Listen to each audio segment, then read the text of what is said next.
السلام علیکم ورحمۃ اللہ وبرکاتہ۔ ان الحمد للہ نحمده ونستعینه ونستغفره ونعوذ باللہ من شرور انفسنا ومن سیئات اعمالنا، من يهده الله فلا مضل له ومن يضلل فلا هادي له،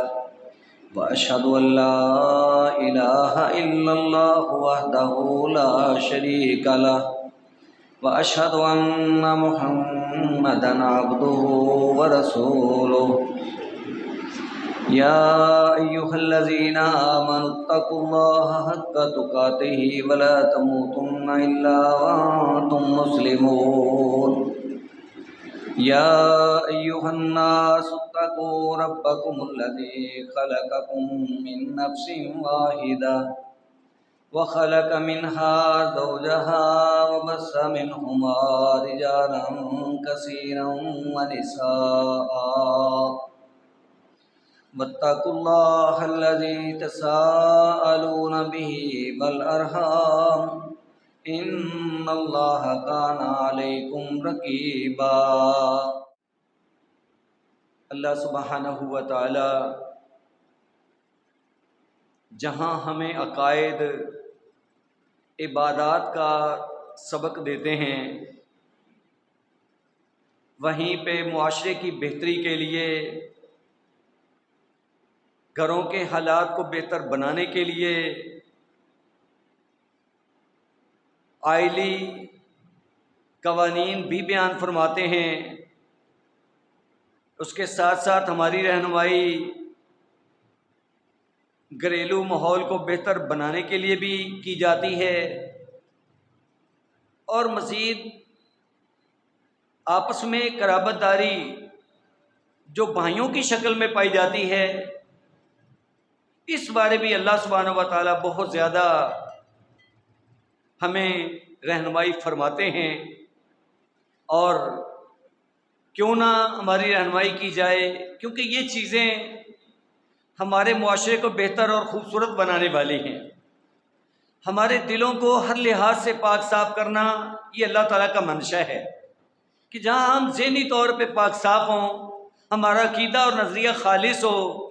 جہاں ہم عملاً اپنے آپ کو صحیح طور پہ مسلمان پیش کر سکیں، بالکل اس کے ساتھ ساتھ ہم دلی طور پہ بھی بہت زیادہ صاف شفاف اور معاشرے کے بہترین انسان بن جائیں۔ اسی ضمن میں اللہ پاک نے ایک واقعے کی طرف ہمیں توجہ دلائی ہے، اور بڑے ہی خوبصورت انداز سے ایک خوبصورت واقعہ ہمارے سامنے رکھا ہے، اور اللہ تعالیٰ اسی کے بارے میں ہمارے سامنے یہ وضاحت فرما رہے ہیں۔ سورہ یوسف ہے،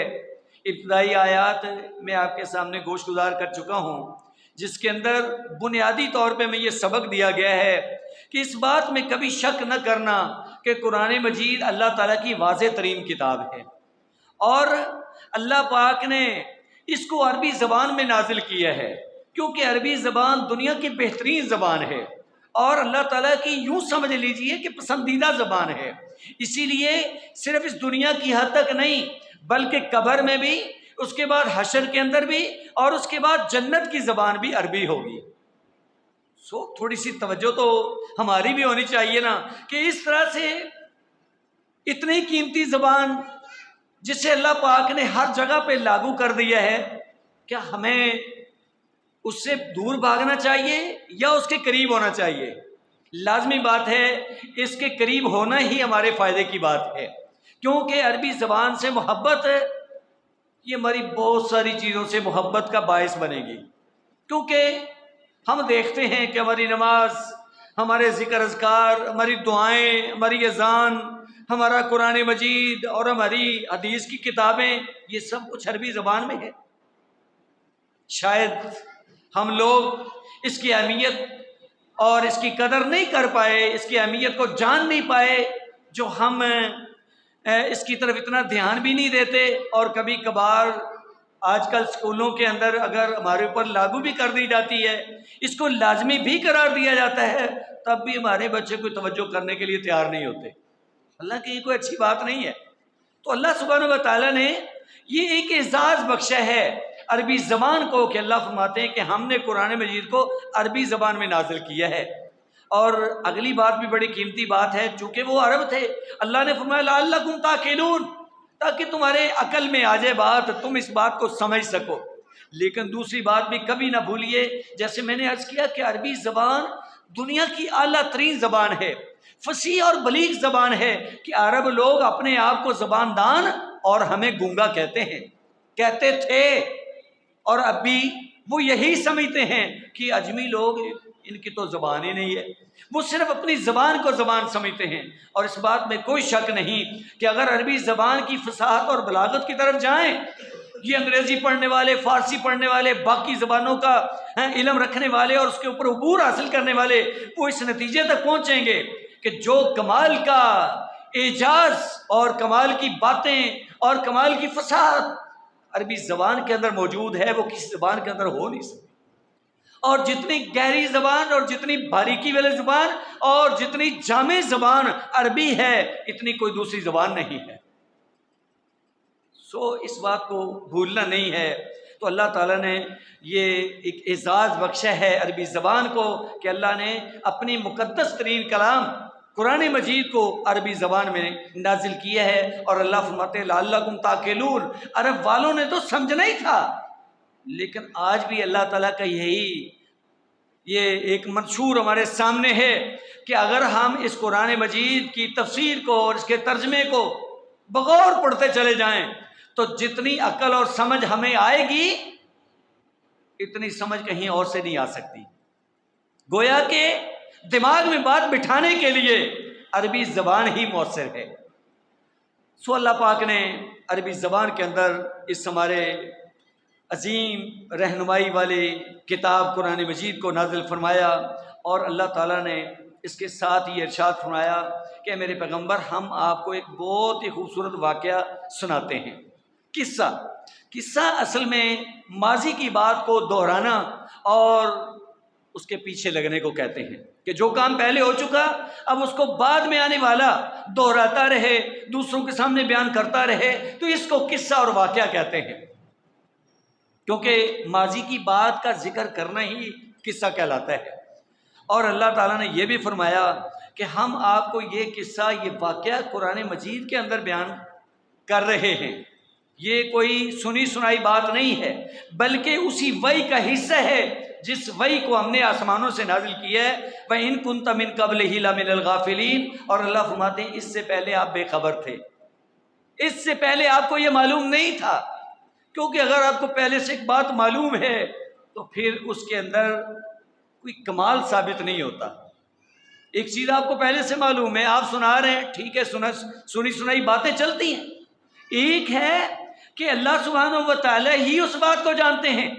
اور اللہ تعالیٰ اپنے پیغمبر کے حق سچ ہونے کو ثابت کرنے کے لیے یہ واقعہ اپنے پیغمبر کو سناتے ہیں کہ آپ یہ واقعہ بیان کریں اور اپنے حقیقی نبی ہونے کا ثبوت پیش کریں۔ یہ اور بات ہے۔ تو اللہ فرماتے ہیں کہ اس سے پہلے آپ بے خبر تھے، پہلے آپ کو اس واقعے کا پتہ نہیں تھا، ہم یہ واقعہ آپ کو سنا رہے ہیں، لہذا آپ لوگوں کو بتائیں اور اپنے حقیقی نبی ہونے کا ثبوت پیش کریں۔ اب وہ واقعہ شروع ہو جاتا ہے۔ اللہ فرماتے ہیں اذ قال یوسف لابیہ یا ابت انی رأیت احد عشر کوکبا والشمس والقمر رأیتهم لی ساجدین۔ رات کو خواب دیکھتے ہیں جناب یوسف، چھوٹے بچے ہیں، 10-12 سال کی عمر ہے، اور صبح اٹھ کے اپنے ابو کے سامنے اپنا خواب بیان کرتے ہیں۔ اذ قال یوسف، جب یوسف یہ کہنے لگے لابیہ، اپنے ابو سے، اپنے ابا جی کے سامنے یہ واقعہ بیان کرتے ہیں اور اپنا یہ خواب رکھتے ہیں، یا ابتی، اے میرے ابا جان، انی رأیت احد عشر کوکبا، میں نے 11 ستارے دیکھے ہیں، والشمس والقمر، اور سورج اور چاند بھی دیکھا ہے، رأیتہم لی ساجدین، میں نے انہیں اپنے لیے سجدہ کرتے ہوئے دیکھا ہے، یعنی ان کو اپنے سامنے جھکتا دیکھا ہے۔ تو یہ ایک خواب تھی جس کا ذکر آگے آ رہا ہے، یہ ویسے کوئی حقیقت پہ مبنی واقعہ نہیں ہے، لہذا یہ واقعہ ایک حقیقی واقعہ ہے، قرآن مجید کے اندر بیان ہونے والا واقعہ ہے۔ اور یہ کیا چیز ہے؟ یہ 11 ستارے اور سورج اور چاند، جس کو بعض مفسرین نے یوں تعبیر کیا ہے کہ چونکہ یوسف علیہ السلام سمیت 12 بھائی تھے، آپ کے 11 بھائی تھے، ایک چھوٹا اور باقی سارے بڑے، اور ساتھ بعد والی تفسیر آنے والا وقت اس بات کی دلیل ہے کہ واقعی اس خواب کی تعبیر یہی تھی، اور سورج اور چاند سے مراد ابو اور امی ہیں۔ اس سے یہ بھی بڑی بات ہے کہ آسمان کی رونق ستاروں سے، سورج اور چاند کے ساتھ ہے، تو یہ بڑی کمال کی تشبیہ دی گئی ہے کہ بھائیوں کو ستاروں سے تشبیہ دی گئی اور ماں باپ کو سورج اور چاند کے ساتھ تشبیہ دی گئی۔ گویا اس بات کا اندازہ اور اس کی قدر بھی ہمیں ہونی چاہیے کہ یہ ایک آسمان کی زینت ستاروں اور سورج چاند کے ساتھ ہے، لہذا گھر کی زینت بھائیوں کے ساتھ اور ماں باپ کے ساتھ ہے۔ تو جیسے یہ سارا نظام جب تک آسمان پہ نہیں ہوتا تب تک آسمان کی زینت مکمل نہیں ہو پاتی، تو اسی طریقے سے ان بھائیوں کی اور ماں باپ کی بھی اہمیت ہے۔ تو یہ خواب بیان فرما رہے ہیں جناب یوسف علیہ السلام اپنے ابو کے سامنے، جس کے نتائج اور اس کا رزلٹ ابھی آپ کے سامنے آنے والا ہے۔ لیکن اس سے پہلے اس واقعہ یوسف کے اندر، پورے کے اندر کیا کچھ موجود ہے، اللہ تعالیٰ کے بیان کرنے کا مقصد کیا ہے؟ تو ایک تو یہ ہے کہ اس واقعے کے نتیجے میں یہ خواب بیان کرنا، جو ابھی اس کے بعد جو ابو جی کو خدشہ ہے وہ ابھی بیان کرنے والے ہیں، تو اس کے اندر جو باریکی والی باتیں موجود ہیں، ایک تو یہ ہے کہ حسد اور اناد کا انجام موجود ہے، کہ جو کوئی حسد اور اس طرح سے بغض اور اناد میں چلا جاتا ہے تو اس کا نتیجہ اس کے حق میں اچھا نہیں نکلتا، بلکہ حسد اور بغض رکھنے والا انسان ہی ناکام ہوتا ہے۔ اسی طریقے سے تائید الہی کی کرشمہ سازیاں، کہ اللہ تعالیٰ کی تائید اور نصرت کیسے اللہ اپنے بندوں کو عنایت فرماتے ہیں اور کس طریقے سے ان کو کامیابیاں ملتی ہیں۔ اسی طرح سے نفس امارہ بالسوء، کہ انسان کے دل کے اندر جو غلط قسم کے شبہات پیدا ہوتے ہیں، انسان کے دل میں شورش پیدا ہوتی ہے اور انسان غلط راستے پہ چل نکلتا ہے اور انسان سرکشی پہ اتر آتا ہے۔ اس کا نتیجہ بالآخر کیا نکلتا ہے؟ تو نتیجہ تو اچھا نہیں ہے، کیونکہ یہ ساری چیزیں ایک انسان کے ناطے اور ایک گھریلو ماحول کے لحاظ سے، ایک معاشرے کے خوبصورت جو اور بہترین جو اس کا ایک ماحول ہونا چاہیے اس کے منافی ہیں، لہٰذا اللہ تعالیٰ اس کو پسند نہیں فرماتے۔ اسی طریقے سے انسانی عوارض جو عارضات پیش آتے ہیں اور اس دور کے اندر کیا کچھ ہوا اور کیسے اللہ پاک نے وہ ساری چیزیں ہمارے سامنے رکھیں، اس کا ایک دلچسپ بیان ہے، بڑا خوبصورتی کے ساتھ۔ یہ چیزیں اگر ہم توجہ سے سنیں گے تو انشاءاللہ کسی نتیجے تک پہنچ پائیں گے۔ اسی طرح سے عبرت انگیز پہلو موجود ہیں اس واقعے کے اندر، عبرت کی باتیں، نصیحت کی باتیں، کیونکہ اللہ تعالیٰ خود فرماتے ہیں کہ اس کے اندر عبرت کی نشانیاں موجود ہیں، اسی لیے اس کو احسن القصص بیان کیا گیا ہے۔ حالانکہ واقعات تو قرآن مجید کے اندر بہت زیادہ بیان ہوئے ہیں، لیکن اس کو اللہ سبحانہ و تعالیٰ فرماتے ہیں نحن نقص علیک احسن القصص، ہم آپ کو ایک بہت ہی خوبصورت واقعہ سناتے ہیں اور آپ کے سامنے رکھتے ہیں اور آپ پہ بیان کرتے ہیں۔ اب جب یوسف علیہ السلام نے یہ خواب دیکھی ہے اور اپنے ابو جی کے سامنے بیان کی ہے، اب ابو جی کا جواب اور آپ کا جو ذہن تھا، کیونکہ یعقوب علیہ السلام بھی اللہ تعالیٰ کے پیغمبر تھے اور پیغمبر جو ہوتا ہے وہ بڑی بصیرت والا، بڑی حکمت اور دانائی والا ہوتا ہے، لہذا جو ہی یوسف علیہ السلام اپنے ابو جی کے سامنے خواب رکھتے ہیں تو آپ آگے سے کیا کہتے ہیں؟ قال یا بنی لا تقصص رؤیاک علی اخوتک فیکیدوا لک کیدا، کہا میرے پیارے بچے، یا بنیا، بڑے پیار کے ساتھ محبت کے انداز میں، چھوٹا بچہ، یا بنیا، اے میرے پیارے بیٹے، لا تقصص رؤیاک علی اخوتک، اس اپنے خواب کو بھائیوں کے سامنے بیان نہ کرنا، آپ صاحب بصیرت تھے، سمجھ گئے کہ اس واقعے کے اندر بڑی حکمت کی باتیں ہیں، تو ہو سکتا ہے کہ شیطان اس واقعے کو اور انداز سے ان کے ذہنوں میں ڈال کر کے کہیں آپس میں دشمن نہ بنا دے، کیونکہ خواب کی جو فضیلت ہے اور عظمت والا خواب ہے یہ تو آپ کے سامنے آ گیا، کیونکہ آپ اللہ کے پیغمبر تھے، سمجھ گئے بھئی یہ کوئی معمولی خواب نہیں ہے بلکہ بڑا حکمت بھرا اور بڑا عظمت والا خواب ہے، لہٰذا اسی انداز سے اس کی تعبیر ذہن میں رکھتے ہوئے اپنے بیٹے کو یہ سمجھا رہے ہیں کہ میرے بیٹے لا تقصص رؤیاک علی اخوتک، اس اپنے خواب کو بھائیوں کے سامنے بیان نہ کرنا، کیوں؟ اس کا نتیجہ خطرناک ہو سکتا ہے۔ اس کی وجہ کیا ہے؟ فَيَكِيدُوا لَكَ كَيْدًا، ہو سکتا ہے تیرے خلاف کوئی فریب کرنا شروع کر دیں، کوئی تیرے خلاف چال چلیں۔ چال چلنے کا مطلب، فریب کرنے کا مطلب کہیں تیرے بارے کو غلط ذہن بنا کے تیرا نقصان نہ ہو جائے، اور واقعی ایسا ہونے والا تھا اور ایسے ہوا ہے کہ جو خدشہ اور شک بابا جی کے ذہن میں تھا، اب یوسف علیہ السلام کو سمجھانے کے باوجود، روکنے کے باوجود، یوسف علیہ السلام تو نہیں رکے، چھوٹے بچے تھے۔ ہاں، بچوں کو جتنا مرضی سمجھا لیں، بچے کب رکنے والے ہوتے ہیں، اور بالخصوص جو ابھی پوری عقل سمجھ کا مالک بچہ نہیں ہوتا، چھوٹا بچہ ہے، تو وہ تو ویسے بھی ایک لحاظ سے یوں سمجھ لیجیے کہ سیدھی بات کرنے والا ہوتا ہے۔ کبھی کبھار ہمارے دلوں کے اندر کوئی داؤ بھی آ جائے کہ باہر کوئی ایسا ملنے والا ہے جس کو ہم نہیں ملنا چاہتے،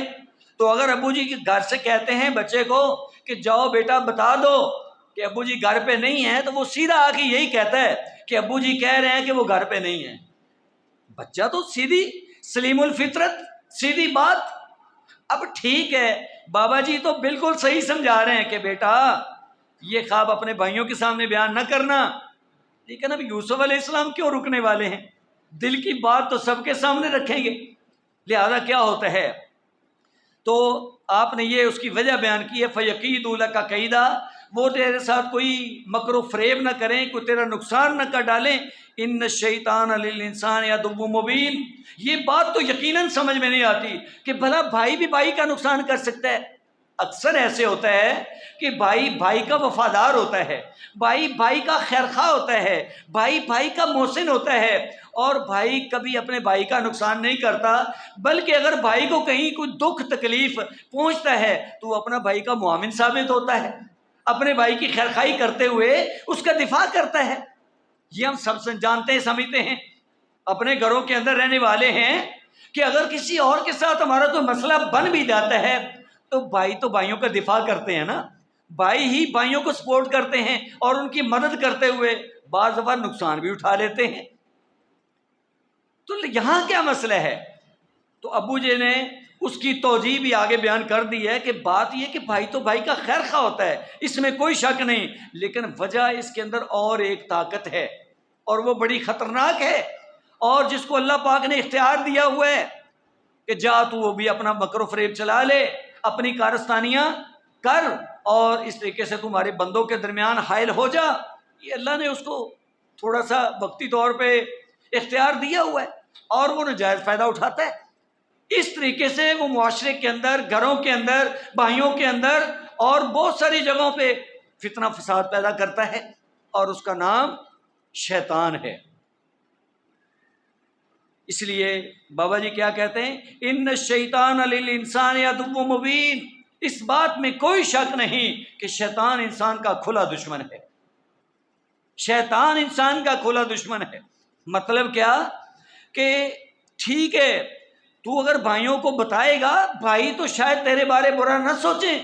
لیکن شیطان تو ان سے برا سوچنے پر اور برا کروانے پر مجبور کر دے گا، اور یقیناً ایسے ہی ہوا ہے، لیکن وہ نظر نہیں آتا ہے، سب کچھ کرواتا ہے، پتہ نہیں چلنے دیتا۔ یہ ہم سب جانتے ہیں، ہم میں سے جو کوئی بھی جب بھی کوئی غلط کام کرتا ہے، کیا وہ خود کرتا ہے یا اس سے کوئی کرواتا ہے؟ تو اس میں کیا شک ہو سکتا ہے کہ کبھی ہم معاشرے کے اندر، اپنے ماحول کے اندر کوئی بھی اپنے لیے برا کرنے پر نہیں سوچ سکتا، تو جب کبھی ہوتا ہے تو پھر آخر سوچیں کہ کون کرواتا ہے؟ یقیناً شیطان ہے۔ یعدہم ویمنیہم، یہ بڑا خبیث الفطرت ہے، یہ وعدے بھی دیتا ہے، آرزوئیں بھی دلاتا ہے۔ وما یعدہم الشیطان الا غرورا، لیکن وعدے سارے اس کے دھوکے والے ہیں، دکھاتا کچھ ہے، مقصد اس کا کچھ اور ہوتا ہے۔ دکھانے میں تو یوں دکھاتا ہے کہ کھا لو کھا لو، اس درخت کے قریب چلے جاؤ، یہ اللہ پاک نے تمہیں روکا اس لیے ہے، آرزو دلاتا ہے اور وسوسہ ڈالتا ہے۔ کیوں روکا ہے؟ روکا اس لیے ہے کہ اگر تم نے یہ کام کر لیا ہمیشہ انعام کے حقدار ٹھہرو گے، تم تو اللہ کی جنتوں میں موجیں کرو گے۔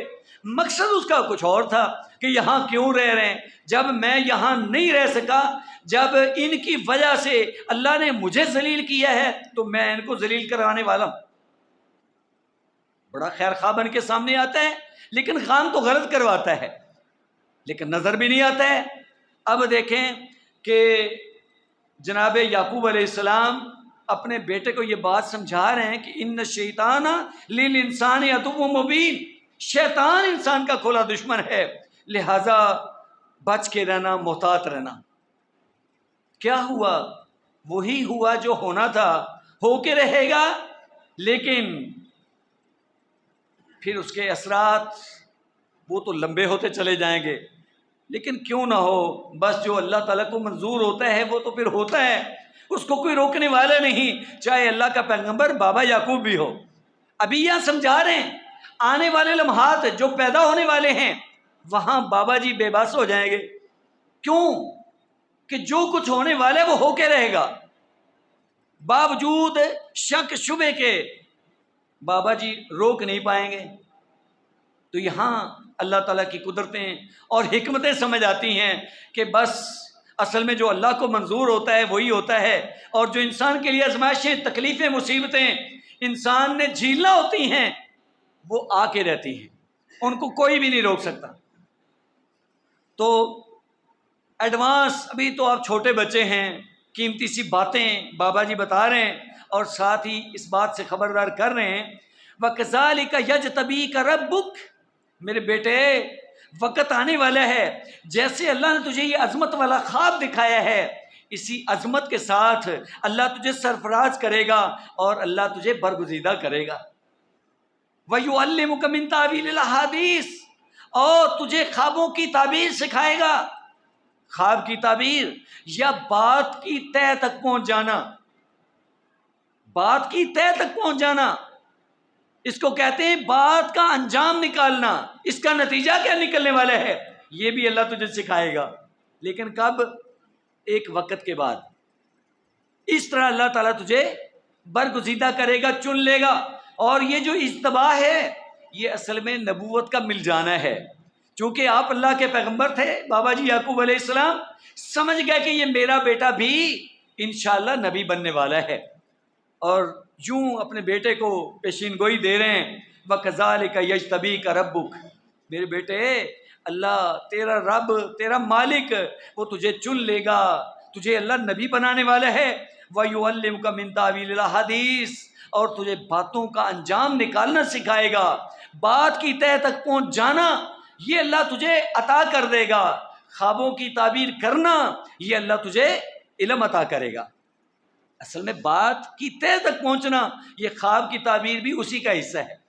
جیسے وہ بڑا سمجھدار زیرک انسان ہوتا ہے، تجربہ کار بندہ ہوتا ہے، عمر رسیدہ بزرگ آدمی ہوتا ہے، اس کے سامنے کوئی بچہ بات کرتا ہے،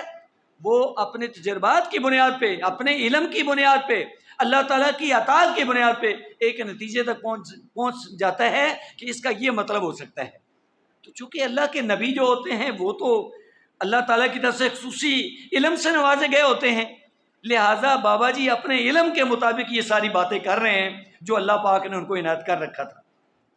وَيُتِمُّ نِعْمَتَهُ عَلَيْكَ، بیٹا جی اللہ تجھ پر اپنے انعامات کی بارش بھی برسائے گا، اللہ تجھ پر اپنی نعمت کو مکمل کرے گا۔ وَعَلَىٰ آلِ یعقوب، اور یہ نعمت یہیں پہ رکنے والی نہیں بلکہ میری نسل کے اندر نبوت چلے گی۔ اور آپ حیران ہوں گے کہ جناب یعقوب علیہ السلام ان کے باپ اور دادا بھی انبیاء ہیں، جن کا سلسلہ نسب اللہ کے رسول خود ارشاد فرماتے ہیں